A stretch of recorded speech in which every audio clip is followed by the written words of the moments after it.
Akkam jirtu barattoota har'a kan waliin ilaallu sirna lafee guutuu namaa kan jedhudha. Egaa yeroo darbee waa'ee maashaalee bakka sadiitti akka qoodaman akkasuma maashaa lallaafoo, maashaa onnee fi maashaa injichaa kan jedhaman waliin ilaallee turre. Akkasumallee gilgaala waliin hojjennee turre.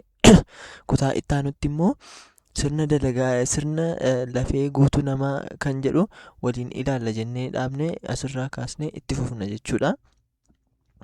Egaa jalqaba irratti caasaa sirna lafee guutuu namaa kan jedhu ilaalla. Kana jalatti lubbu qabeeyyiin hundi jireenya isaanii haalaan geggeessuuf utubamuu fi socho'uutu isaanirra jiraata jechuudha.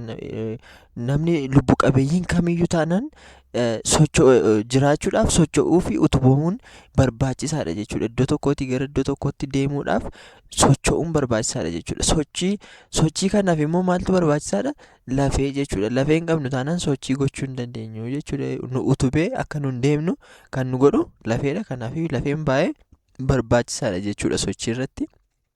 Egaa sochiin kun immoo karaalee adda addaa qaamolee garaagaraatti fayyadamuun raawwata jechuudha. Sochiin kun keessaa sirni lafee immoo isa tokkodha jechuudha. Sirni lafee sochii lubbu qabeeyyii irratti ga'ee guddaa kan taphatudha jechuudha.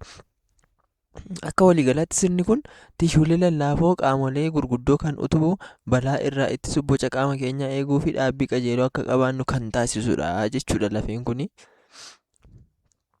Egaa akka fakkii kanarraa argitan fakkii kanarratti jalqaba irratti lafee mataa kan jedhudha. Lafee mataa keenya naannoo mataa keenyaatti kan argamudha jechuudha. Lafee mataa kan jennu lafee harmaa kan jennu immoo laphee keenya jechuudha. Naannoo laphee keenya irratti kan argamu lafee harmaa jenna.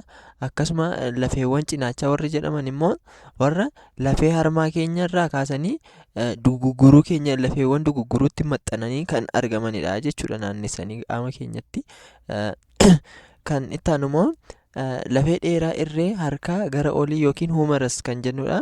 Humerusiin kun mudhiidhaan olitti lafee isa guddaadha jechuudha. Lafee isa dheeraadha, akkasumallee lafee isa guddaadha jechuudha humerus kan jennu kuni.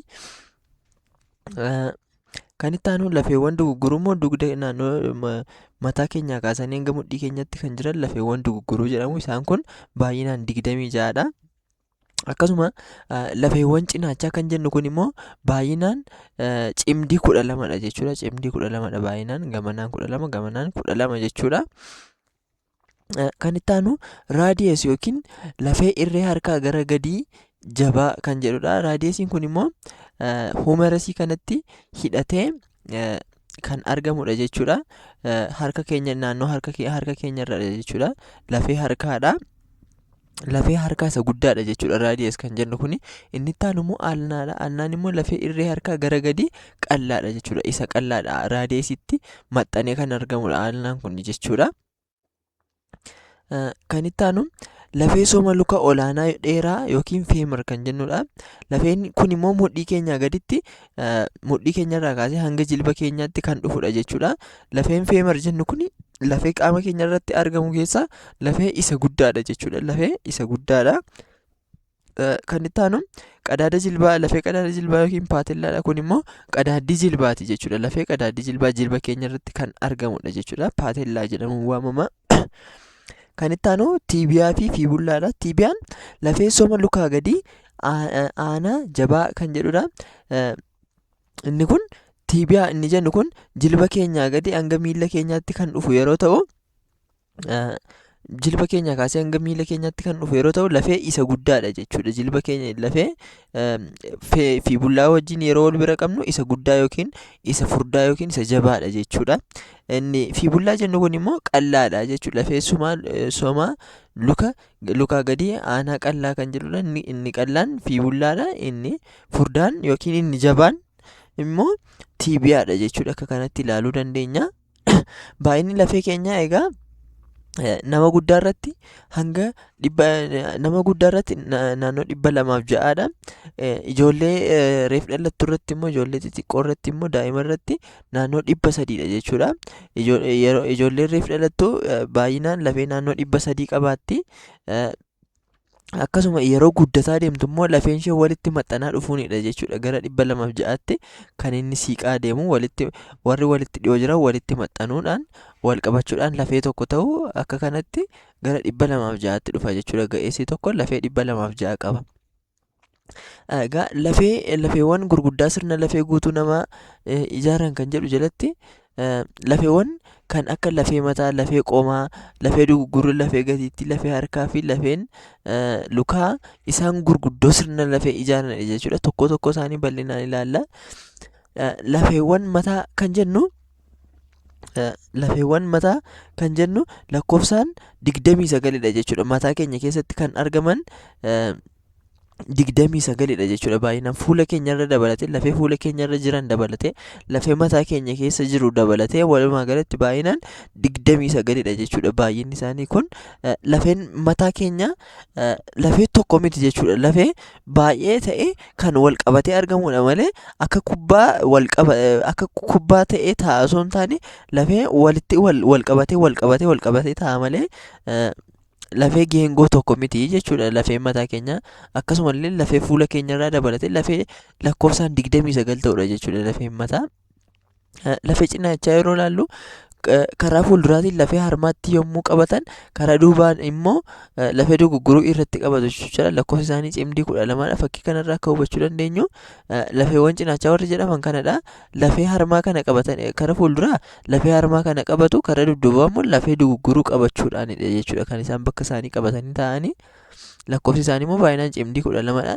Lafeen harmaa lakkoofsaan lafee tokko qofa ta'ee gidduu qomaatti kan argamuu fi lafeewwan cinaachaa ofirratti qabatudha. Egaa lafee harmaa kan jennu kun laphee irratti kan argamu kanadha jechuudha. Laphee keenya irratti kan argamu kanadha. Baay'inni isaa tokkumadha jechuudha. Tokkumadha. Innis maal fayyada? Lafeewwan cinaachaa kana iddoo isaanii qabatanii akka isaan taa'an gochuu irratti gahee guddaa taphata jechuudha.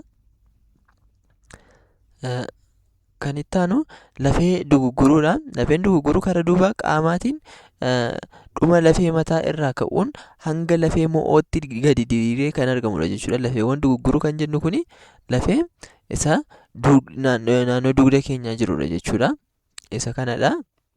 Eessaa ka'een ga'e eessaattidha? Dhuma lafee mataa irraa ka'uudhaan hanga lafee mo'ootti gadi diriiree argama jechuudha. Kan itti aanu lafeewwan harka keessatti argamanidha. Lafeewwan harka keessatti argaman immoo lafeewwan raadiyeesii fi alnaa kan jennudha jechuudha. Humerus, raadiyees, alnaa kan jennu kanadha. Isaanis lafee dheeraa irree harkaa olii kan jennu fakkiirra haa ilaallu. Lafeewwan harkaa warri jedhamani humerus, raadiyees, alnaa jenneerra.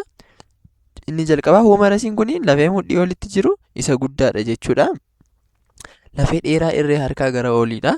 Lafee raadiyeesiin immoo lafee alnaa wajjin yeroo wal madaalu raadiyeesiin isa guddaa kan ta'edha. Lafee irree harkaa gara gadii jabaa jedhama. Inni alnaan immoo lafee irree harkaa gara gadii qal'aa kan jennudha jechuudha. Lafeen harkaa isaan kanadha. Lafeewwan gatiittii ilaallu immoo gatiittii tokko irratti isa bitaa yookiin isa mirgaatti lafee qonyee tokko kan lafee irree oliitiin wal qabatee fi lafee ceekuu tokkotu argamu jechuudha. Lafeewwan gatiittii kan jennu kuni gatiittii tokko irrattidha jechuudha. Yookiin isa kara bitaa yookiin immoo isa kara mirgaatti yeroo ilaallu lafee qonyee tokko kan lafee irree oliitiin wal qabatee fi lafee irree keenya isa oliitiin kan wal qabataadha jechuudha. Lafeen gatiittii kun lafee irree keenya isa oliitiin wal qabatee fi ceekuu tokkotu argamu jechuudha lafee gatiittii kana keessatti. Kan itti aanu lafeewwan luka keessatti argamanidha. Lafeewwan luka keessatti argaman immoo asitti akka fakkii kanarratti ilaalleerru feemar, tiibiyaa, fiibullaa jenna jechuudha. Feemar kan jennu kun lafee sooma lukaa ol aanaa dheeraadha jechuudha. Feemariin kun lafee isa guddaadha jenneerra jechuudha. Lafee isa guddaadha.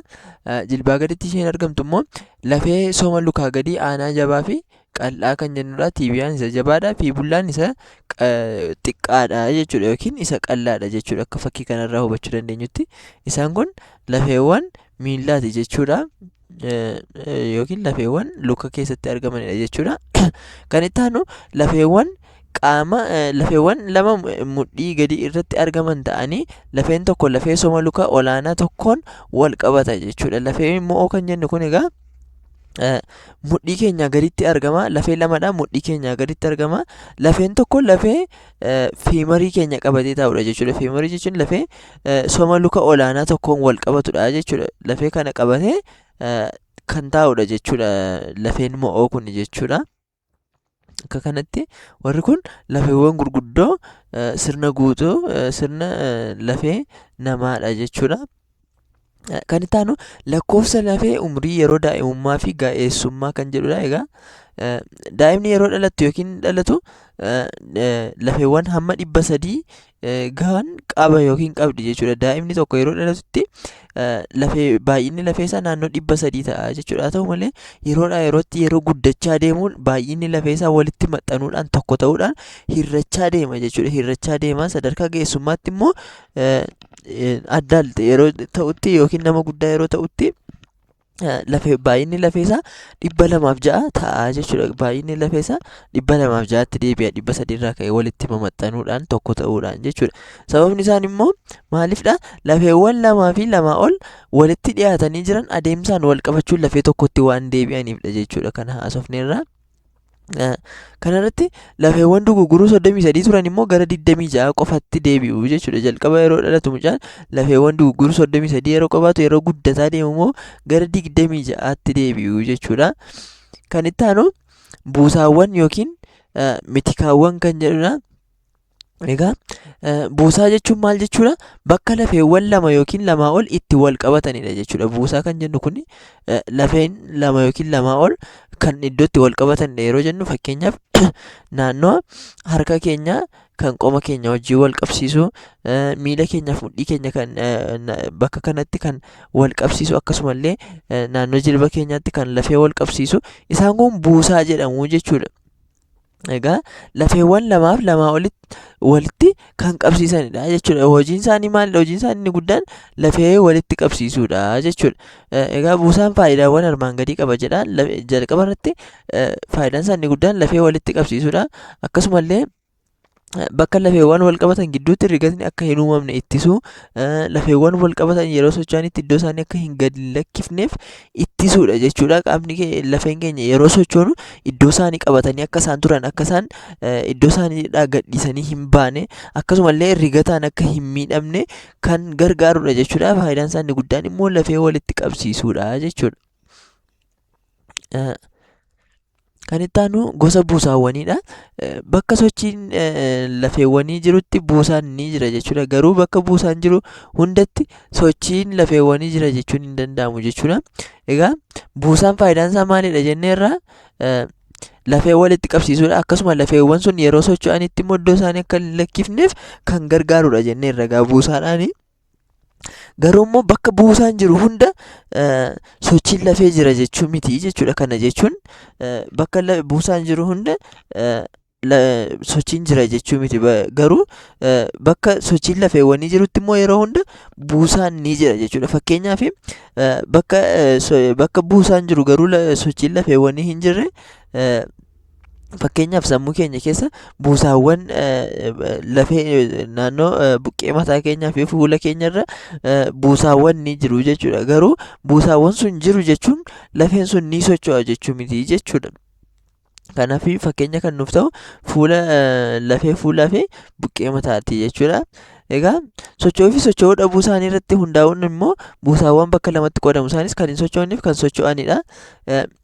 Buusaawwan hin sochoone yeroo ilaallu gonkumaa sochii hin taasisan jechuudha. Akkuma maqaa isaanii irraa hubachuu dandeenyu sochii hin taasisan jechuudha. Fakkeenyaaf buusaawwan lafee fuulaa fi lafee buqqee mataa yeroo ilaallu sochii hin taasisan jechuudha. Lammaffaarratti immoo buusaawwan socho'an yeroo ilaallu sadarkaa sochii taasisan irratti hundaa'uun iddoo garaagaraatti qoodamu. Isaanis buusaa diriiraa yookiin gliding joints kan hunda isaanii kan ilaallu ta'a. Buusaawwan socho'an warra jedhamanidha jechuudha. Isaan kun buusaa sochii lafeen tokko lafee biroo irra mucucaachuun taasisu deeggaruudha jedha. Egaa buusaa diriiraa kan jennu yookiin gliding joints kan jennu kun lafee isa tokkotu lafee isa tokkorra mucucaata jechuudha. Akka isaan mucucaatan kan deeggaruudha jechuudha. lafeen buusaa dugugguruu keessatti dugdi oliif gadi kan akka jedhu kan taasisu fakkeenyaaf dugdi keenya yeroo gadi jennuuf yeroo ol jennutti akka inni iddoo isaa gadhiisee hin kaane walirra mucucaachuun immoo akka inni gadi jechuuf ol jechuun nuuf eeyyamu kan godhu buusaa diriiraa kanadha jechuudha. Akkasumallee koronyoo keenya keessatti miilli keenya yeroo socho'u akka inni lafeen sun iddoo isaa hin gadhiisne akkasumallee ni gargaara jechuudha. Iddoo isaa gadhiisee akka hin sochoone walirra mucucaachuun immoo akka deemsa nuuf eeyyamu kan gargaarudha jechuudha. Akkasumallee lafeellee lakkuu keessaa kan jennullee buusaa diriiraa jalatti ramadamu jechuudha. Kan itti aanu buusaa wal qabsiistuu yookiin hinge joints kan jennudha. Warri kun immoo lafee akkuma wal qabsiistuu cufaa balbalaatti kallattii tokkoon fuulduratti yookiin booddeetti akka socho'u deeggarudha jechuudha. Hinge joints kan jennu kun buusaawwan ciqilee keenya yeroo ilaalle naannoo buusaawwan jilba keenyaa fi illee akkasumallee quba keenya yeroo ilaallu naannoo sanatti kan argamanidha jechuudha. Buusaawwan wal qabsiistuu kun isaanis akkamitti hojjetu akka cufaa balbalaatti jechuudha. Kallattii tokkoon hojjetu jechuudha. Fakkeenyaaf jilba keenya yoo ilaalle buusaawwan jilba keenya yeroo ilaalle miila keenya gara duubaatti akka nun deebisnu gochuu dandeenya jechuudha. Gara fuulduraatti garuu digirii eeyyamamuuf alatti darbee diriiruu hin danda'u jechuudha. Kanaafiyyuu hinge joints yookiin buusaa wal qabsiistuu kan jennu kun akka buusaa akka cufaa balbalaati jechuudha. Akka cufaa balbalaati kallattii tokkoon fuulduratti yookiin booddeetti socho'aa jechuudha. Kallattii tokkoon fuulduratti yookiin booddeetti socho'aa jechuudha. Kallattii lama miti kallattii tokkoonidha jechuudha. Buusaawwan ciqilee fi buusaawwan jilbaa akkasumallee qubaa ilaaluu ni danda'ama jechuudha. Buusaa piivatii kan jennu immoo sochii lafeen tokko lafee biroo irra akka naanna'uun gargaarudha. Fakkeenyaaf sochii mormaa jedha. Egaa buusaa piivatii kan jennu kuni lafee tokkotu lafee biraarra akka naanna'u kan gargaarudha jechuudha. Fakkeenyaaf sochii mormaallee ilaaluu dandeenya. Fakkii isaa isinitti haa agarsiisu. Fakkeenyaaf fakkii kanarratti yeroo ilaaltanii lafeen tokko jira, lafeen lammaffaan immoo asiin jira jechuudha. Pivot joint kan jennu kun lafeen inni tokko lafee isa tokkotti maxxanuudhaan kan taa'udha jechuudha. Lafee isa lammaffaa sanarratti maxxanuudhaan kan taa'udha jechuudha.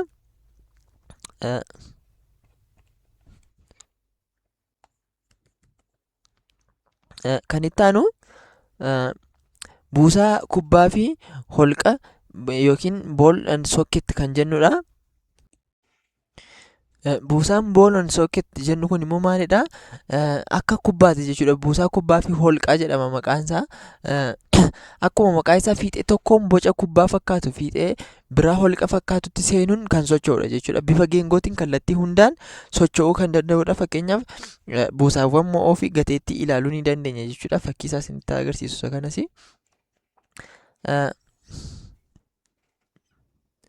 Fakkii kanarraa kan ball and socket yookiin ball and socket joint kan jennu kana yeroo ilaallutti bifa kubbaa kan qabudha jechuudha. Lafeen inni tokko lafee isa tokkotti keessa galuudhaan kan sochii karaa hundaan digirii hundatti akka naanna'uuf isa eeyyamsiisudha jechuudha. Kallattii hundaan ni naanna'a jechuudha. Ball and socket yookiin immoo buusaa kubbaa fi holqaa kan jennu kun jechuudha. Egaa har'a kanuma irratti dhaabnaa. Kutaa itti aanutti dalagaawwan sirna lafee guutuu namaa kan jedhu ni ilaalla jechuudha. Akkasumallee dhukkuboota gurguddoo kan lafee keenya mudatan akkasumallee gilgaalallee ni hojjenna jechuudha. Egaa viidiyoo itti aanu akka dafee isiniif gadhiifamuuf egaa barattoota baay'eef sheer godha chaanalii kana. Viidiyoo kana barattoota baay'ee hiriyoota keessan bukkeedhaan geessisaa. Viidiyoon kun baay'ee ilaalamu. Kutaa itti aanu kan dafnee isiniif hojjennu waan ta'eef yeroo hojjennutti immoo akka viidiyoon gadhiifnu dafee isiniif galuuf chaanalii kana subscribe gochuun dagatina. Akkasumallee yaada qabdan kamiifiyyuu koomentii irratti nu barreessaa. Viidiyoon kun kan isinitti tole yoo ta'e immoo like gochuu hin dagatina jenna. Galatooma.